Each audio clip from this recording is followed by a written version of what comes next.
Thank you for supporting our channel. Thank you for supporting Wizan. Please like, subscribe, comment, and hit the notification bell for any future videos. Do you think people landed on the moon? Yeah. Okay, good. Question it now, though.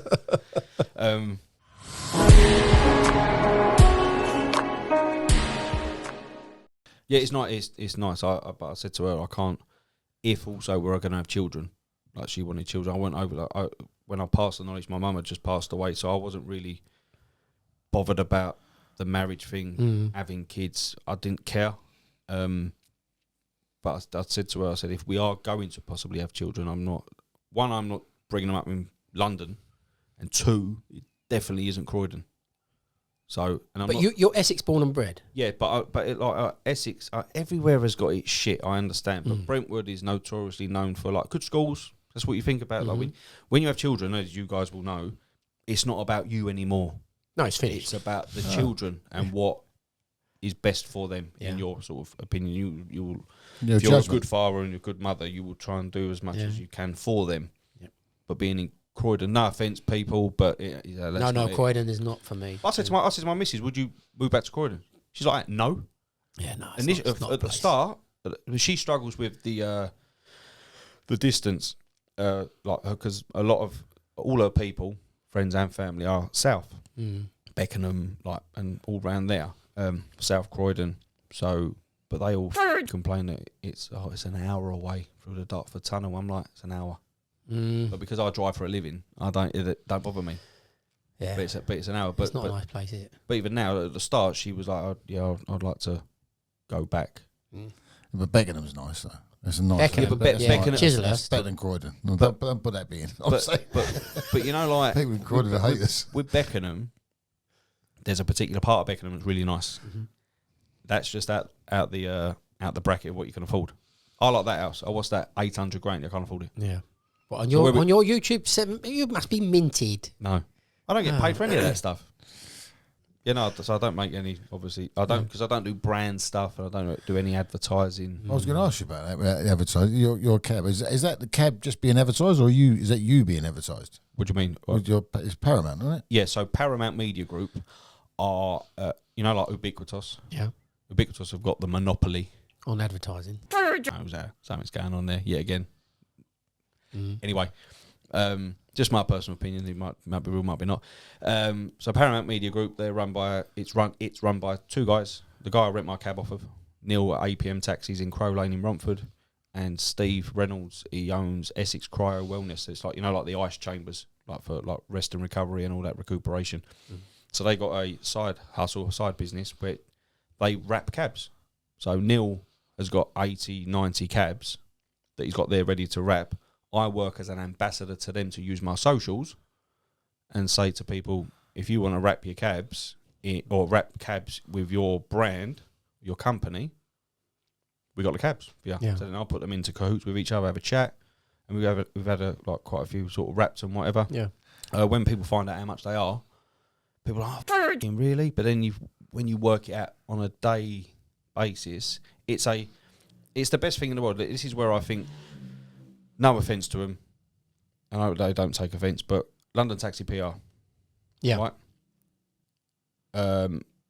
Putting adverts on or in brochures on an aeroplane. I don't get that. I don't get putting it on the IMAX cinema at Waterloo or billboards and that, because today what we live in is smartphones, right? So it's all about when you have text messages with people and talk about stuff, or trains up to Nottingham, you'll go on social media, you will have like a train line advertising coming up, trains to Nottingham for 22 quid. Advertisement and all that. If you put it on a black cab, you're going to see that ad at Tower Bridge, Millennium Dome, Portobello Road Market, Westminster Bridge, all over London. It's constantly moving. So different people see your ad. Whereas you get the same traffic will walk past that same bus stop Monday to Friday. And they'll see it. They won't do anything about it. But then when you see something, I'll just see that cab down at Tower London. I'm at Lambeth Bridge now. So it makes perfect sense. But then trying to sell it to people is a little bit, it is difficult, but you just got to keep going at it. But then also, because of my reach to people, I get a lot of like working class people that follow me. got their own businesses, might be carpentry, bricklayer, gardener, whatever. A lot of people that contact me want to put it on my cab. Because when I do my videos, or whether people associate me, it's the Ginger Cabbie, or what cab's in that? That sounds big-headed, but it's just a fucking fact. Yeah. So there's that element towards it, whereas like people will be like, yeah, look at that, look. And then we offer something different. So if you've got like an event going on, like 2 or 3 cabs that have been wrapped on your event of opening your shop or your hairdressers or whatever, get the cabs. Cab drivers will pay them obviously hourly to come down and just like do an opening at their night where their cabs are plotted outside there. So do you know the Kettle Club in? I see you in one of their cabs, wasn't it? I didn't know. Was that real or was that just an advert? No, it's proper. Yeah, so they contacted me. So the guy contacted me, Sam. Yeah. He said, like, want to wrap a Wait, cab. my assistant outside is Googling it. They're going to put it in my cans, and I'll be able to tell you where it is in a second. So There's Liverpool Kettle Street, Club. one of them. The multi-stores, they're around, aren't they? So Kettle Club is a watch firm like Rolex and all that stuff. Yes. So it's on Liverpool Street as you turn in opposite the Metro Bank. Yeah, I know. Next to the Andes. Great Eastern, as it was called. Is it? Yeah, the old name, yeah. Yeah, the Great Eastern. Is that Relax before with your you? ages. Before the war. Whoa.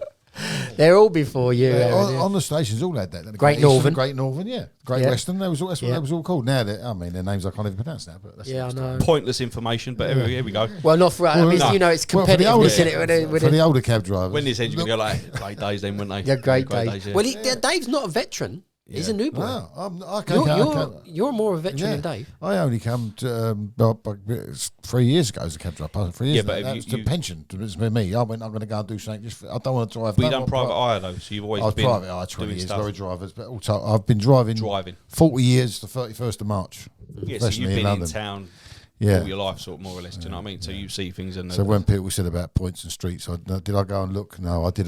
I think I just broke 1,000 miles on a brand new bike to do the knowledge. yeah, you're scum. Yeah. Yeah. Because they kept saying streets, and I've been going up and down them for 40, like well, then Oh, no, 37 years. What is that? The Savoy and the Strand? Well, Get it? Mr. Price, the examiner who passed away, who became a good friend of mine. He passed away last year. He used to say to me, "Be careful up there, David. Be careful." He said, "You know more than them examiners." Because you can go back and tell you what the hotels were called before and what the buildings were. That's a Mr.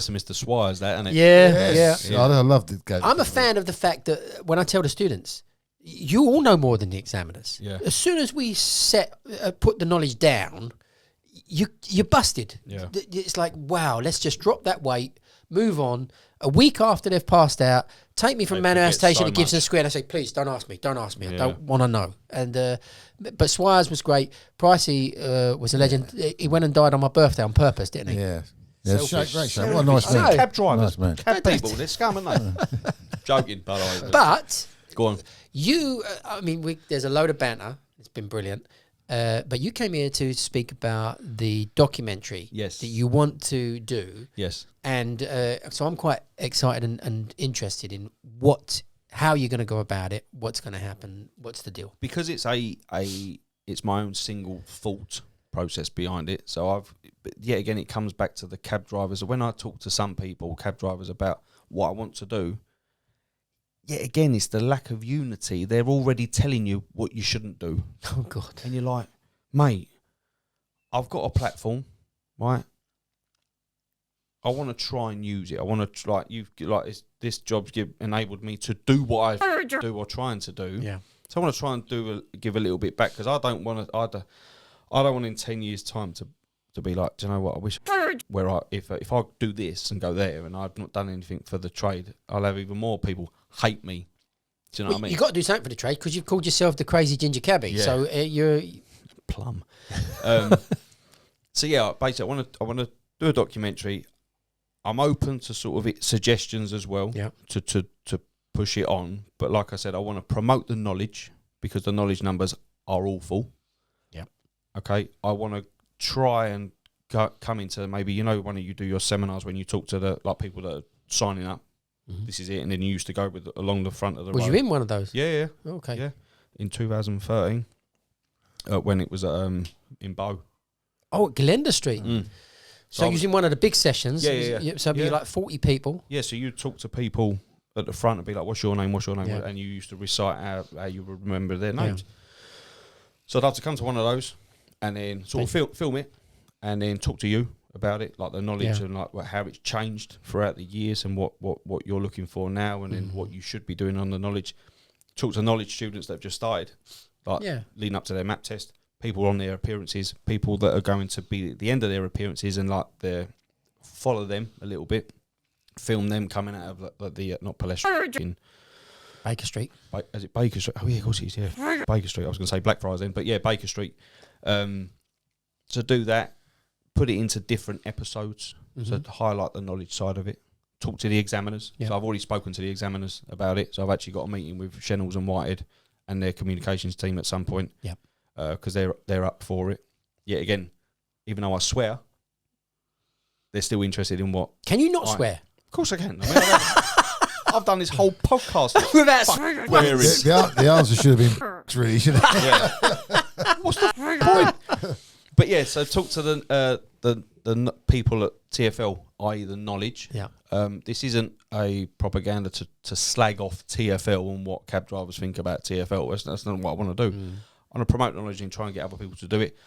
On my comedy nights, I want to try and structure it in that I will, if people sign up to the knowledge via coming through my platform, like on the night, I've got them in my bag, the knowledge pamphlets.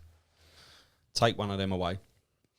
If you're thinking about, I don't know what to do, or I know someone that wants to do the knowledge or thinking about it, take it. I will pay for their startup, so it's 150 quid or whatever it is. I will pay for that. Wow. Not just for you 150 quid and be like, yeah, going on your way. You've got to get to your appearances. So then I know, and we know, that you've gone. You're on the knowledge. You're not doing the knowledge. You're on the knowledge. Yes. You know what I mean? And you're actually doing it. So when you're then having your first appearance and you've got your score, contact me again in 18 months' time. So I'm doing it. All right? Yeah, cool. I'll transfer you 150 quid. Yep. So promote it like that, and to get more people to do it. And then another episode would be to talk to actual cab drivers.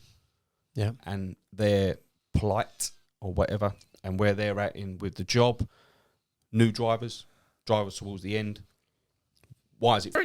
Why are you excited? Yeah. And go into like green huts and like highlight those little bits and the intricate bits that we've got. The cab and the monopoly but the electric route that we're going down. We have to go down, and talk to cab drivers about like how they've had to lose out on decommissioning their old vehicles, or they've invested X amount of money into their diesel vehicle, a 67 plate TX4 they've lost years on, and now how do they feel about driving electric cabs, and does it feel nicer? Would you like your Vitos, and just like make us look a bit more friendly and normal, because people unless they're involved in this trade, people don't care about us. No. I get it, I understand it, but they really don't care. But they should. But then people like say to me, like cab drivers, yeah, people don't care, so why are they going to watch your documentary? I'm like, even if you think that, don't tell me that. Because it's like I get people that sort of like mock my comedy stuff, like cab drivers, people on Twitter, and I'm like, why do I want to do this for the trade, really? Because no matter what I do, it ain't going to be good enough. So am I going to be able to accept the not the backlash, but the sort of negative side towards things? But listen, like I said, I'm digressing there, but I highlight cab drivers, the mental health side, how like before COVID and after COVID, and how we've lost drivers as well because they've not been able to pay certain bills, and now all of a sudden we're coming through that. The future of the trade, where is it at? And then to talk to people like you, talk to the knowledge bods, talk to unions. Like I said to you before, I've contacted LTDA, the LTDA, and they've, I don't know what's the political term, they've ignored it. Not ignored it, but I've messaged McNamara's personal email. And I don't know why. I honestly don't know why. People will then say to me, go to the LCDC or whatever, but then people are saying to me, oh, don't go to them because of this. UCG, if I'm going to go to a group or an org out of all of them, it would be them. Well, Trevor Merrills is a student of mine, and I love him. But I'm afraid this fragmentation, you know, the Monty Python PLO, People's Liberation Front of Judea, and it's exactly who we have become. And it's just so upsetting, because my view would be we need to close shop. If you pass out on a knowledge, you're a member of this union, and there's 26,000 of us, that's it. Without that, you have no power. But we seem to be fragmented because so many people finish the knowledge and think that they're like the nuts. Invincible, don't they? Yeah. And suddenly, I I actually... think you're vulnerable, aren't you? That's when you're vulnerable. Yeah. Of course, yeah. Your badge around your neck can be taken, can't it? And they love us being fragmented. Any powers they know to be. that. They know that. But then, again, that's the reason why there's different orgs, and the way Trevor Merrills speaks from this. Oh, yeah. He's from his heart. Absolutely. His accent is what lets him down. Yep. And I don't mean that personally, because I think he's fantastic. Yeah. He speaks well. He knows what he's talking about. He's a smart guy. So he knows what he's talking about, but because he's not Nick Clegg and a bit posh, people are like, just that's the problem. Just a cab driver, isn't he? Yeah. I agree with what you say, like, but then this is where you'd think that our regulator, I get told by, like, since it left the old bill, it's gone to pot. Yeah. Because they don't care. Completely. So the regulation side of it is so flippant, like it's lawless in a roundabout way, but we're still scared about losing this. You should have 20-odd thousand cab drivers in one union, run by them. The card payment thing could be all run by them, so they get their little divvy out of it instead of every 3 years. The same union. They could run their own app. So all cab drivers on one app, and it's just going, we're all paying 5%, not paying 20%. So I don't do apps. I personally don't agree with them. I think it's all about data capture and all that stuff. Like, I'll go into this is where we digress from each other. Yes. Okay. So I don't believe that using the apps as such. So basically, because the apps whore themselves that they want a black cab driver and a private hire driver. 9 times out of 10, the route that we take, and cream. When there's a like for like run, but they've chosen a different mode of transport, what we've done, and they've logged it, they will then go and give to him to run that route. That is a really interesting perspective. You understand that? Yeah. You sure? Yeah. Because he's a bit slow, Dave. Yeah. He's on age with me. He's nodding, so I'm feeling that he's getting it. So that all that data capture. So then what it is, it then goes into Sees a what we module. do, yep. And then the big wigs, let's call it, people underestimate how powerful Uber are, right? It will then get put into a system that this is, so when this route is here to here, this is what they normally do. They being everyone, right? What we need to do, dig up a bit of road there, close that off. Ban that left turn now. Cause the pollution. We need to go green. We need to save the planet. So this is a conspiracy theory. If you want to call it that, yeah. You're a conspiracy theorist. That's it, yeah. In a not everything. Oh, yeah. But I don't want to But if you look at the roads in what. But yeah, I just think like there's some stuff that it's all strategic. Like the weekend, for instance, Blackwall Tunnel southbound shut. Oh yeah. But we got the half marathon. Who signed that off? Really? But it's all to discourage driving. Yeah. It was a nightmare. Yeah. But you know what they're doing as well? You know, they're diverting the traffic. So it's naturally going to Rotherhithe Tunnel. Yep. The ferry's ridiculous. But when you go down Rotherhithe Tunnel, Creek Road shut. Yeah. So now they're going to. Who wants to get back to the other side of through Greenwich? Evening. You can't. Creek. So you're shutting one and closing the other. Yeah. So they shut that and then send them into a diversion. Do you know what they do at weekends as well? They put so many out of service buses on the road. They drive them like weapons. What, for teaching people to drive buses? What do you mean? Just driving out a service bus along a bus route for? To make congestion. Wow. Mate, I see it all the time. There's no reason. Like, you see some of what they're wearing. Yeah. Some of these like bus drivers, like the ones that are working, they're all in their uniform. Yeah. These out of service, they're in a hoodie and all, whatever, just sitting there, whatever. So do you think people landed on the moon? Yeah. Okay, good. Question it now though. But I'm not a conspiracy theorist. No, I know. When I see things happen on a daily basis, like some of the road closures that like, what was it, off of Park Lane, Brook Gate, into the Upper Brook Street. Yeah. It says road closed. So from your blind spot, then you drive past, there's nothing down there. Yeah. There's nothing down there. So it's not closed. So why you kept the cones there?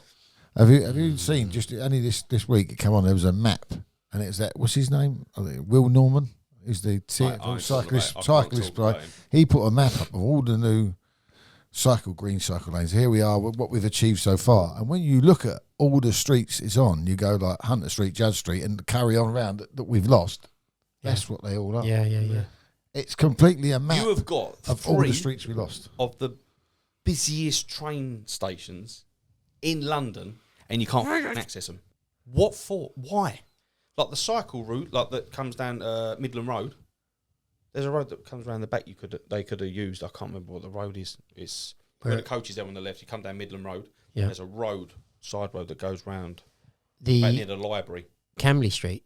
No, that's further back there. Oh, you're right, down. Come further down towards the rank where the glass doors are on the left. On the right there's a small road. I can't think of what the road is there on the right. It can go around the back towards the library. Off of Midland Road? I don't know. I don't know that road at all. Like Judge Street. What? Yeah, that's what? Yeah. I think some of that stuff, I think it's all bent, and I think it's to discourage driving.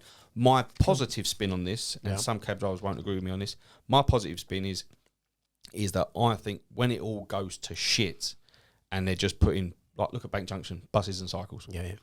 I think eventually will be implemented in most of the stuff. Yeah, I could see that. I don't think Uber are here for their drivers. I think they're here more for the autonomous vehicles that are going to be putting on the road. Yeah. Because what they'll do, they'll say, oh, this cycle pathway isn't being used as much as it was. What we'll do, we'll trial an on-demand bus route, shuttle service, autonomous vehicle. So that embankment is, what a view that is. Tower Hill to Westminster Bridge. They'll put a driverless shuttle to go down there. Yeah. That's what I think. That's and the again, future. it's a conspiracy theorist and all that bollocks, but all that stuff. But yeah, it just annoys me. We're talking about the documentary I want to do. Yeah. We digressed. Yeah. So talk to cab drivers, get their stories and their life and their routes into becoming cab drivers, how they come about to become a cab driver. Do they still like it? Would you promote being a cab driver? If no, why? Yeah. If yes, why? What stage are you at? I mean, what's the foundation that you're at? You at the idea stage? Have you got... So I'm more at the idea stage, Yep. but then I'd like to talk to you, like, I don't know, off camera or whatever, and talk more. And then, as I said, I'm open to ideas. I'm not one of these precious pricks about this and being like, no, I want to do this, I want to do this, I want to do this. I'm open to suggestions. I don't want people telling me you can't do this and you can't do that. I won't listen to you. I'm not interested. Yeah. Me neither. And then at the end, I want to, like in a last episode, I want to touch on the infrastructural change of London, and it's not just London; it's global. Yeah. Because when you talk to people coming over from Chicago, Tokyo, and all that, and all these cycle lanes, same everywhere, same every city. I mean, I've got family that live in Brighton, and they say exactly the same thing. It's not just London. We ain't a precious bunch here. Do you know what I mean? But yeah. it's global. That's why I want to take it around the world eventually and talk to the yellow cabs of New York. Yeah. Talk to their... I'll have to come with you on that one. That'd be fine. We'll go together. Go to Istanbul. Yep. If you want. Yeah, we can come to Istanbul. I mean, I've done the taxis here. I have been ripped off in every single city by every single cab driver in the world. So they've done me Even all. your own. Not by my own. I've always believed that there is one major difference with us. We don't have the inclination to try to rip someone off. We always are trying to think of our best job, and it is in a promotion for us as a trade. Taxis here are completely different in that one aspect. I mean, I got ripped off in Las Vegas, I got ripped off in Greece, I got ripped off in Turkey, I got ripped off in India. Manchester. Sorry, Arsenal, Manchester United. Yep. Back in September. I was trying to run and go and get like the tram back to the hotel to get on the train to get back to London, and I see like a local cab, a proper cab. He went, "Oh, you're going to the train station?" I went, "Yeah." I went, "How much?" He went, like, "How much would it be?" Because I knew it was going to be on the meter. And he went, "Oh, 40 quid." I'm thinking, oh, that's so trumpy, but I just wanted to make the train. And I got there. My mate who got in the cab beforehand, £7. Yeah, it's got to be a short one. I was thinking, Yeah, but as you say, we ain't got it in us to do that. No. Some have, I've not come across them yet. The only time I say higher on the fare is because I just don't want no aggro. I'm only saying higher on the fare. No, I'm not charging you that fare because I'm still going to put it on a meter. Yeah. But you've come up and I'm thinking to myself, it's probably going to be at 25 quid, 40 quid. And it's like either I want to put them off or they're getting in and they're not going to be disappointed when they get there and it's 25 quid, whatever it is, because you think psychologically. And then they go like that, oh, yeah, mate, take 50. Thanks for your honesty. Tips nowadays, by the way, don't exist. No, the card took away tips, didn't it, really, to a degree? Yeah, but not that I do this, but certain handhelds say it says add tip, ? Yeah. But you should see the people that don't want to tip. They're like that. I'm just trying to tap. I just want to tap. Yeah. Okay. Pick an option, yes or no. Yeah, but I just want to tap. Yeah, but it says add tip, yes or no. Oh, no. And then you go bottom left. Yeah. Beep, boop.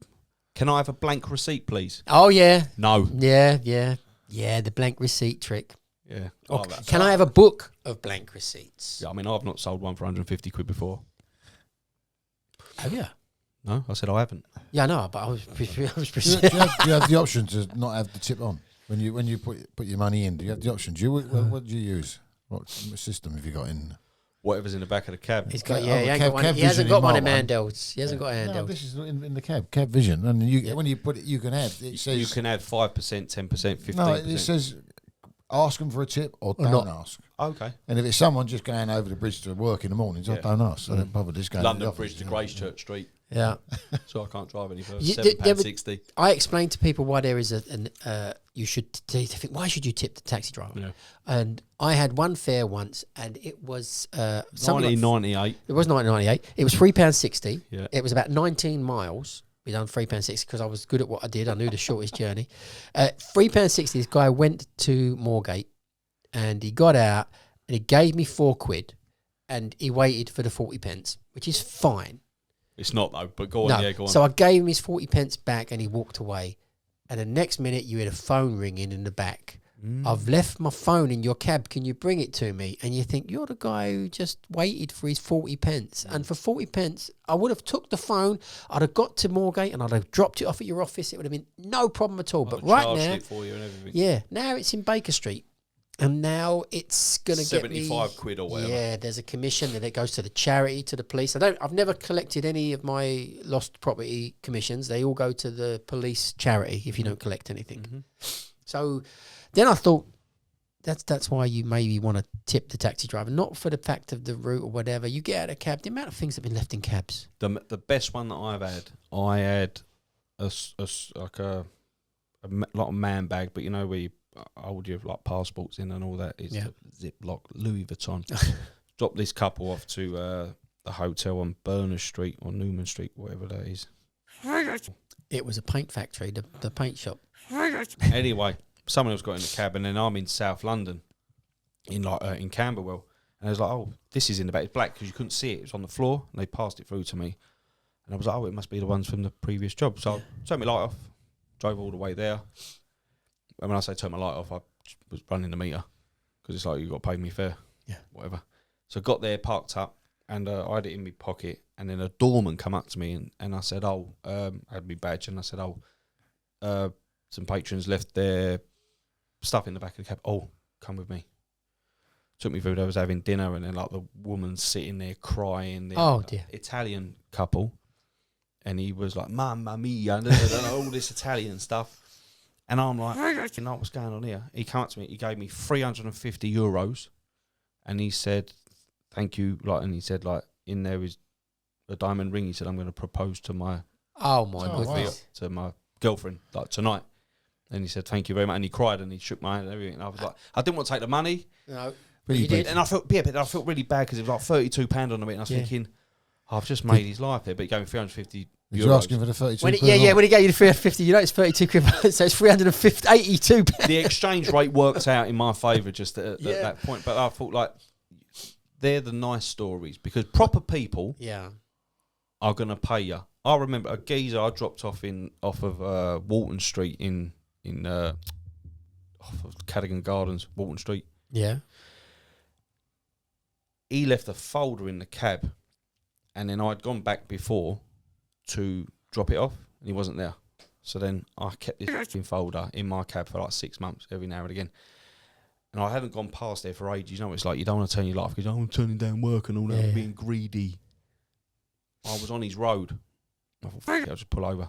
And he knocked on the door, and he was like, what's this? And I said, oh, this is documentation that you left in the back of my cabin. It's all like, it looked sort of like important. He was over the fucking moon. Over the moon? Gave me a fiver. Gave me a fiver. I thought I've had that for 7 months, eh? Can we say famous people on here? Yeah, sure. I took Lulu from Little Venice. This is some years ago. And, her son had a restaurant in Ivory Corner. I don't know if he's still got it there, but she gave me a 20p tip, and I thought it was a good route. Yeah. Lulu gave me 20 pence. Famous people are tight.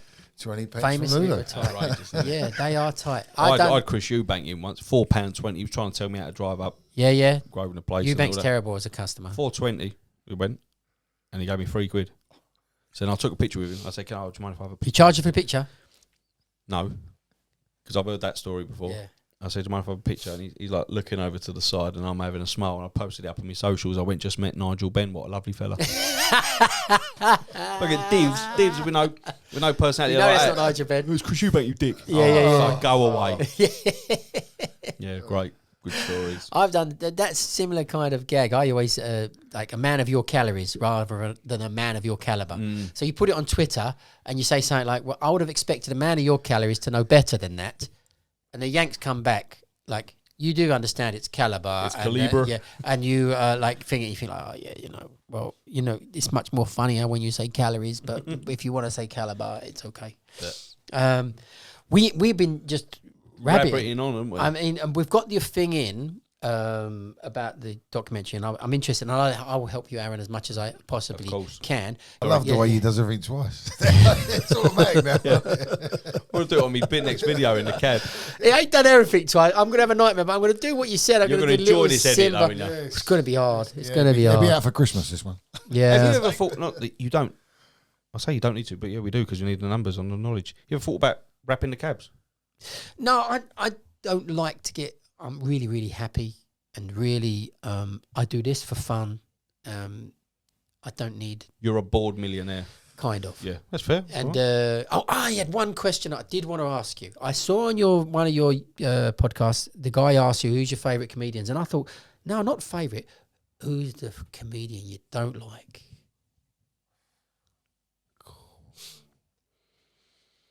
You ain't got one. Working out where we can say it. You got one, Dave. No. Do you know what? I don't. It goes to that, not the hate thing or dislike thing.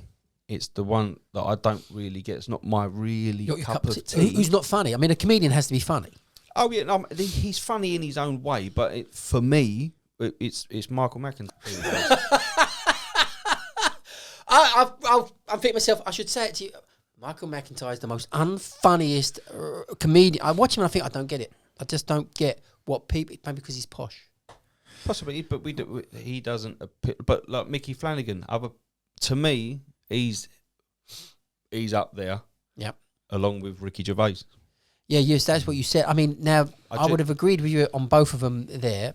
Mickey Flanagan, he's completely and utterly my cultural upbringing. Yeah. Completely. We're Roman Road boys. That's why you relate to it. Completely. The Flash Cockney walk is real. Yeah. It's real. My best friend in school, David Williams, you have to hold the top of your zip and you have to drag one leg, and you've got to walk holding the top of your zip, dragging one leg. And I saw him do it on stage and I thought, he was there. When we was kids, we were all there, and he's managed to remember that, take it there and put it there, and everybody from my generation. Because he's a Dainford boy, I think. He went Dainford, which is Mansfield Street School for Boys after. So we're the same schools, district and everything. How did you get into it? Why comes you stand up? So just quickly, I know you want to sort of end. No, I don't care. No, go on. We can go on and on and on. The only thing my kid's going to be. Yeah. The cameras will run out. That's what'll happen. So basically, so a friend of mine, Josh James, he signed up with Up the Creek Comedy Club. Same one as like Mo Gilligan and all that stuff. Mm-hmm. So same agency. He contacted me through Instagram just before COVID and said, "Oh, you ever thought about doing stand up? Because I think if you can implement your videos into stand up, he went, you'll fucking kill it." So you had the videos before you started the stand up? Oh yeah, no, the stand ups come from doing the videos. Yeah. So I'll give it a go. Done a pub in the Princess Alexandra in not Princess Alexandra, the Alex is called, in Southend. In front of like 15 people. Done all right for my first night, and then I done the same gag in Old Street. Now, Old Street is people with blue hair and don't like men. But my gag was taking the piss out of International Women's Day. So I've turned the video into a gag. You done a lesbian club and done an International Women's Club? No, you fringe. I'm just saying, I went to Old... Where did you get lesbian club out of Old Street? It was blue hair. Oh, the blue hair done it, sorry, yeah. Blue rinse. All them blue rinses back in the 60s, 70s. Yeah. Good up, Eddie Izzard. Yeah, go on. Yes, I've done it in Old Street, and as we know, Old Street is very sort of like hipster and Shoreditch and like, that bay man. So when I was doing my stuff, there's other comedians there like that are testing their material. So they're all sort of nervous and whatever, but your peers are there to sort of like encourage you and like, clap and cheer you on. And I was saying my stuff, and then I weren't getting anything, and then birds at the front. But before I went on, there was a geezer who performed his stuff, and he kept going, these birds were listening to their voice notes on their phone. The room was probably double the size of this. Yeah. Weren't that big at all, right? So you're in the corner, on a stool. They're listening to voice notes right at the front. And he's like, do you mind if you like shush? Then the MC, the compere, was like, look, people have come down here to do their stuff, do their material. Could you at least have a bit of respect and like just keep your phones in your pocket, or like keep the talking down to a minimum? So they was like, oh, okay. And then all the like the peers and all the comedians like, that's so funny, because like comedy is very that way, won't say anything and won't offend anyone. Anyway, I've gone on. They then started talking really loudly. I went, listen, you've been just told to shut the fuck up, just be quiet. No one laughed. I'm like, oh. So this is where we're going. I started my thing because I didn't get a laugh, and I thought that was funny. I was getting no laughs, and then I was doing my act, and I was like apologising for me stuff, and I'm thinking, what are you doing? Then me and Josh walked out, and Josh went, how do you think you done? I went, don't ask me that. Then all of a sudden COVID happened. I done 2 stand-ups, and that was it. And then at that time, COVID 2020, I had 6,000 followers. Now I've got over 250,000 on 3 different accounts of like Instagram, YouTube, and Facebook. And I thought, right, and then I went and saw Josh perform at the Backyard Comedy Club. He done it for the Justin Edinburgh Foundation. Josh is a comedian. Yeah, Josh is a comedian, proper stand-up comedian from Essex, Josh James. And he, I was thinking, I'd like to give this a go, like host my own night. Because I haven't got sets, as we said before at the start, I haven't got my own set. So I can't hold an audience for like 15, 20 minutes doing my own stuff. But I reckon I could entertain a crowd and then bring in the acts. So then contacted the Backyard Comedy Club and said, like, this is my following, these are the people, these are the celebrities that follow me and interact with me. And I showed him, and he was like, oh, okay, yeah, look, cool. Yeah. So then he said, all right, this is the venue hire fee, and then go from there. And then basically my first night I put up for sale, it sold out in 3 days, 300 people. And and I've done 5 shows there now. And you earn a profit from that? Yeah, a little bit, yeah. Good. So then because I try to do that more, so then I don't have to be in the cab too much. Yep. But it would... the thing is, people would say, well, if you earn decent, all right money with that, why don't you do it more? Because the novelty wears off for people. I don't need to go and see them in August, I'll see them in September. Then they don't come, and they don't come until December. Then, do you know what I mean? So then I do 4 a year. So I done that one in the December of 2021. They contacted me and said, would you like to do 4 more shows 2022? And I said, yeah. So they came back to you? Yeah. And they said, and I could only do 3 because I couldn't get a date that I wanted. And then this year, they said, do you fancy doing 4 again? So I've done 1 in February, I've got 1 coming up in May, 1 in August, and then 1 Christmas special in December. So, and then the word's getting out there with proper stand-up comedians. They hear about my nights and want to perform on my nights. Yep. And these are people that have been on TV and stuff. So I think you're slightly original. I do. I don't see this. Easy to say, oh yeah, you're just like knobby nuts. Yeah. But I don't. I think you're slightly original. When you're referring to the Johns, you're basically saying everybody's a customer of a prostitute. Basically, I think is that the gag? It's just it's like, like curb crawlers. In Del Boy, it's like a figure of speech. Yeah. So it's like playing football with my pals, if you're playing a bit of two-touch or whatever, if you shout John's, you leave the ball. So whoever shouted John's, whoever was the John was in charge. So, because everyone likes to feel that they're really big bollocks, and a John is a know-it-all. Oh, well, my dad and your dad maybe, in the old days, we used to drive up to Scotland. My dad would get out at the petrol station, fill it up, John. And I'm like, Dad, how do you know everyone? Everybody, and he never told me everyone was called John. Yeah. But you're saying the Johns, which is putting the plurals on it, it's seemed a little bit like curb crawlers to me. Yeah, no. Not David Pleat, no.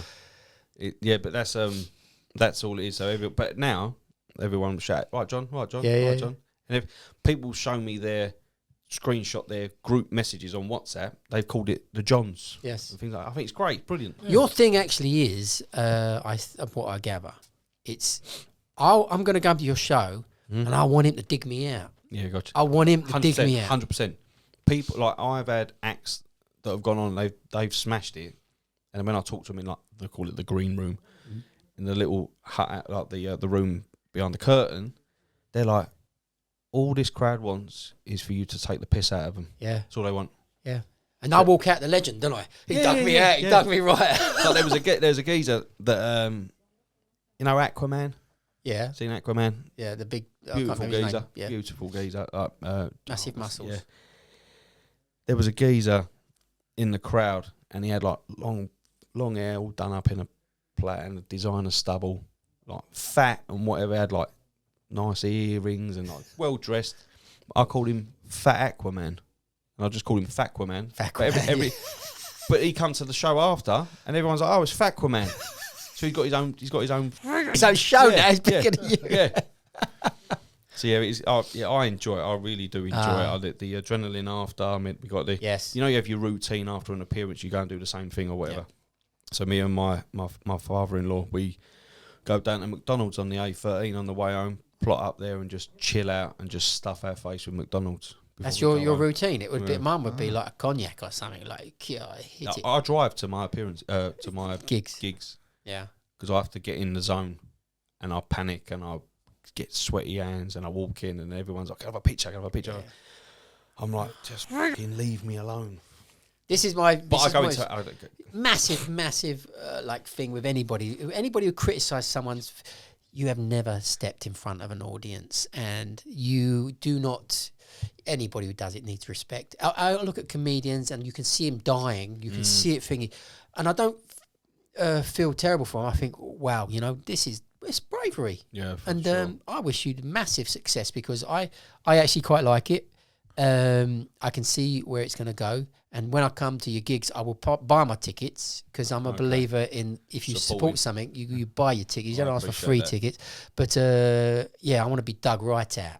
Yeah. Yeah, you dig me right out. So I can say to my you dug me out. Me and Dave are coming. I'll be at the back. Yeah, Dave. He'll be clinking these fucking cappuccinos together. Yes, come on, knobhead, make me laugh. Yeah. I'll be the cappuccino Dave. Yeah. He'll be standing in front of the camera that I've got it recording. Yeah, I'm moving. Oh, dear.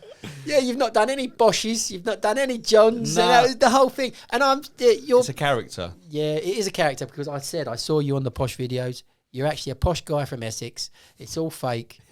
I'll take the posh. But my mates will be like, no chance, not posh. But how I am talking to you, this is me.